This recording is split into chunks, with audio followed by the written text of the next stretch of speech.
Alkisah, berdirilah kerajaan Umpasa yang dipimpin oleh seorang raja bernama Tigor. Tigor adalah seorang raja yang arif, bijaksana, dan mencintai rakyatnya. Tigor memiliki seorang putri bernama Tiur. Meskipun Tiur anak perempuan, ia tumbuh menjadi sosok yang berani dan tangkas dalam berperang.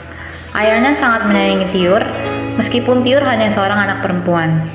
Sampai suatu hari datang prajurit kerajaan seberang dalam jumlah yang besar, menjara kerajaan Umpasa. Tiur berjuang bersama ayahnya membela dan melindungi rakyat kerajaan Umpasa. Tapi kesedihan besar untuk Tigor karena ia harus menerima kenyataan bahwa Tiur anak perempuan yang disayanginya telah gugur dalam berperang. Seluruh rakyat dan seisi kerajaan berduka melihat raja mereka larut dalam kesedihan yang tak berujung. Siang itu, burung berkicau. Suasana kerajaan sangat tentram. Namun, seketika suasana kerajaan berubah saat sekelompok prajurit kerajaan Umpasa datang memasuki ruang kerajaan dan menghadap Raja Umpasa untuk melaporkan berita penting. Salam Raja Umpasa, mohon izin untuk melaporkan berita penting. Nampaknya kerajaan negeri seberang hendak menyerang kerajaan kita. Bagaimana kau tahu hal demikian akan terjadi? Kami melihat prajurit kerajaan seberang sedang berbaris mengatur pola barisan. Jumlahnya teramat banyak. Apa sebenarnya tujuan mereka? Mereka hendak menjara kekayaan di kerajaan ini, Baginda Raja. Dengan begitu, mereka sudah mengancurkan tanda perang. Tentu saja, sang raja tidak tinggal diam mengetahui kabar tersebut. Raja mengumpulkan seluruh penasehat, juga anaknya Tiur selaku panglima perang kerajaan Umpasa. Setelah semua prajurit kerajaan telah berkumpul, dan Tiur mendapat restu ayahnya, maka berangkatlah Tiur bersama prajurit terbaik kerajaan.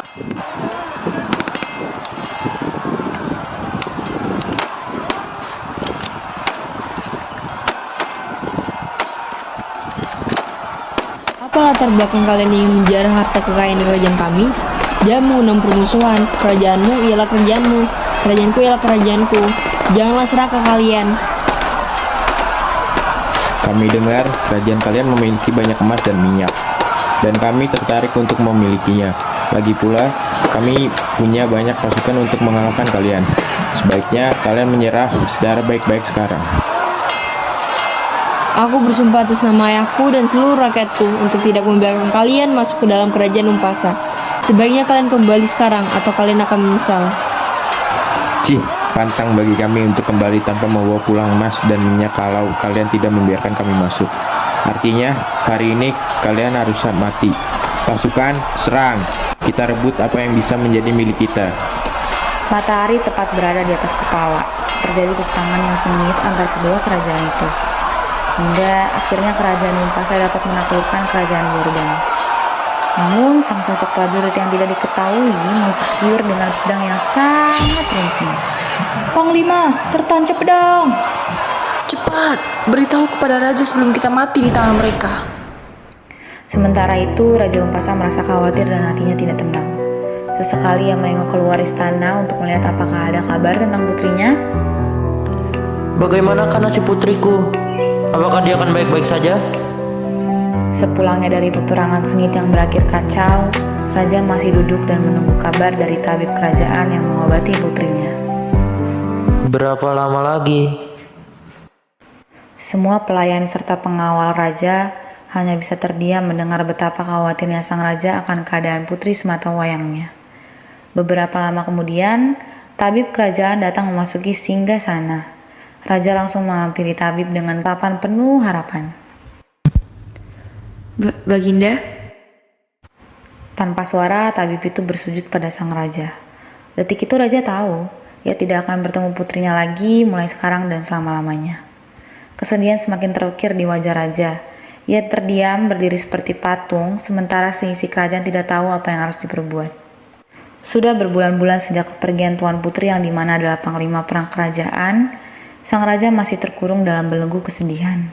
Sejak meninggalnya Tuan Putri, Raja rentan berbicara sekalipun. Rakyat turut merasakan pedih yang amat dalam dan kesedihan yang berlarut. Para penasihat kerajaan akhirnya sepakat untuk menemui Raja dan memberikan beberapa saran agar Raja tidak larut dalam kesedihan yang lebih lama lagi. Salam Raja, saya dengar ada datu yang memiliki ilmu hebat dari desa seberang. Kabarnya ia dapat mengembalikan roh orang mati. Izinkan saya untuk menemui datu tersebut dan mengundangnya untuk bertemu dengan Tuanku Raja. Sudah banyak patung yang dibuat semirip mungkin dengan wajah Tuan Putri. Raja masih tetap menunjukkan wajah sedihnya. Akhirnya penasihat raja meminta kepada seorang datu untuk memahat patung Tuan Putri dan membawanya ke kerajaan. Raja, saya kenal datu dari desa seberang. Kalau Raja bersedia, izinkan saya untuk memanggilnya bertemu dengan Tuanku Raja. Lakukan yang terbaik menurutmu. Lalu penasihat raja pergi menemui datu dan mengundangnya ke kerajaan. Hormat buat Tuanku Raja, saya bisa melihat duka dan kerinduan Tuanku Raja yang sangat merindukan Putri Tiur.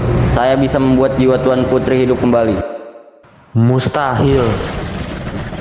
Datu mengambil salah satu patung yang mirip dengan Putri Tiur ke hadapan raja. Ketika raja melihat patung itu, raja melihat seperti Putri Tiur hidup kembali. Ia senang sekali lalu menghapus air matanya dan menghampiri Datu.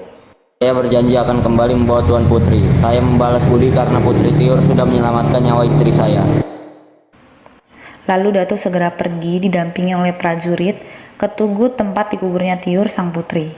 Dengan tujuan melakukan beberapa ritual untuk membangkitkan roh Tuan Putri, memasukkan roh Tuan Putri ke patung tersebut. Di hutan yang berkabut dan penuh hewan yang berbahaya, Datu bersama beberapa prajurit terjebak dan mencari jalan keluar untuk ke tempat kuburan Tiur. Datu, kapan kita akan sampai? Saya berfirasat tidak enak sekali.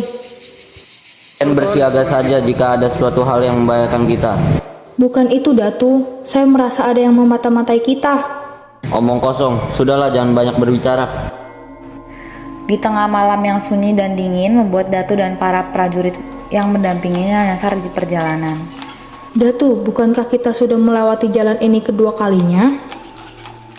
Oh iya betul, tapi bukankah kita lewat sini? Situ jalan buntu, Datu. Sudah beberapa menit hujan telah turun deras dan mereka belum berhasil mencari jalan yang benar dan para prajurit pun lebih lama merasa paranoid. Datu, dengarlah suara itu. Lihatlah, di arah situ mereka mentertawakan kita, Datu. Apakah kau sudah gila? Tidak ada sosok yang tertawa ataupun di arah itu. Dengarlah kata-kata saya, Datu. Saya tidak bermain-main. Mereka itu siapa jadi? Seperti bayangan dengan jumlah melebihi kita, seperti mereka memain-mainkan kita. Apakah itu? Kenapa kita tidak bisa mencari jalan yang benar? Wahai penghuni hutan, tunjukkanlah diri kalian. Baiklah, Datu. Anda siapa? Tujuan Anda apa? Saya putra dari kerajaan seberang Anda dan tujuan saya dan prajurit saya itu untuk menghentikan kalian membangkitkan putri kesayangan sang raja. Anda itu karena jika ia jatuh sedih maka kerajaan kalian akan berpecah belah dan kerajaan kita akan menjajakan kalian tanpa ada pertahanan. Pertama kalian sudah membunuh putrinya, dan sekarang kalian belum puas. Oh Tiur, putra yang kalian anggap sebagai gagah dan pemberani. Sedih sekali kalian menghilangi dia karena yang bertanggung jawab atas kematian dia adalah saya. Kurang ajar. Kalian semua akan mendapatkan pembalasan, lihat saja. Oh, sepertinya ada yang mau mengikuti jejak sang pemimpinnya. Baiklah, saya akan membunuh kalian seperti saya memperlakukan Tiur di medan perang. Para prajurit yang mendampingi Datu meletus dengan kemarahan dan meninggalkan Datu sendiri. Datu pun kabur mencari tempat berlindung untuk menghindari pertentangan yang sering terjadi. Datu berlari secepatnya sedangkan hujan yang deras dan petir membuat Datu tersandung di sebuah lubang gua. Carikan saya Datu itu, saya mau dia hidup sekarang. Siap, tuanku. Dengan kaki yang luka dan Datu berusaha untuk tak bersuara dan berusaha merangkak ke pojok lubang gua. Maaf tuanku, sepertinya ia melarikan diri saat kita... Diam kau, kita tidak akan tahu di mana kuburan itu. Cari dia sebelum terbitnya matahari atau tidak, kalian akan saya hukum sekarang juga. Baik tuanku. Dengan para prajurit musuh melakukan intensif cari di hutan, Datu pun berusaha merangkak keluar, melewati beberapa prajurit dan mencari jalan keluar hutan dan berhasil menemui jalan yang dicari ke arah kuburan Tiur, tetapi jalanan banjir dan banyak potongan besar. tanah meluncur dari bukit danau dengan keadaan diburu Datu harus menyeberangi jalan Bajer itu. Itu dia, hentikan dia. Putra mahkota dan para prajurit yang mengajari Datu dan memakai kuda sambil menembakkan busur dari panah ke arah kaki Datu, namun terjadi bencana alam tanah longsor, mengorbani para prajurit dan putra mahkota. Mereka tewas di tempat karena tidak cepat untuk bereaksi, sedangkan Datu berhasil menyeberangkan jalanannya dengan segera menuju ke kuburan Tiur untuk melakukan ritual walaupun ia terluka dengan tusukan panah. Pagi hari ketika raja sedang berjalan di halaman belakang kerajaan, ia masih merenung sendiri menahan kerinduan untuk dapat bertemu dengan putri kesayangannya.